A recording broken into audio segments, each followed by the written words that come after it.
گرامی قدر، شرک سے بے حد احتیاط کی ضرورت ہے۔ شرک کے شائبے سے بھی بچنا چاہیے، کیونکہ شرک کا انسان کے عقائد، اعمال، اخلاق، ہر چیز پر اثر پڑتا ہے۔ ایک مشرک اور موحد انسان کے تصورات، جذبات، خیالات اور سیرت و کردار میں بہت زیادہ فرق ہوتا ہے۔ موحد خالق کو پوجتا ہے، مشرک مخلوق کو پوجتا ہے۔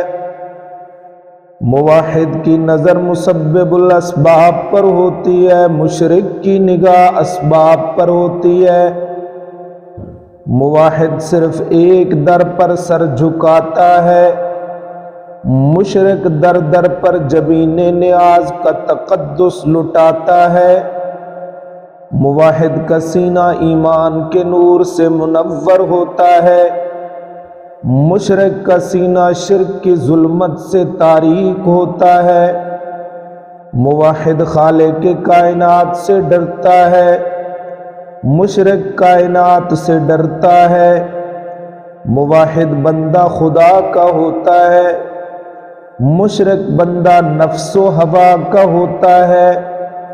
موحد معزز اور باکردار ہوتا ہے، مشرک ذلیل اور خوار ہوتا ہے۔ موحد اللہ کا محبوب ہوتا ہے، مشرک رب کا مغضوب ہوتا ہے۔ موحد رشک ملائکہ ہوتا ہے، مشرک ننگ انسانیت ہوتا ہے۔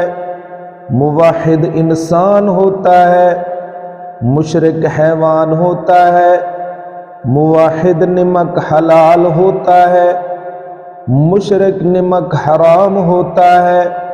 موحد شجاع اور بہادر ہوتا ہے، مشرک بزدل اور کمینہ ہوتا ہے۔ موحد یکجائی ہوتا ہے، مشرک ہر جائی ہوتا ہے۔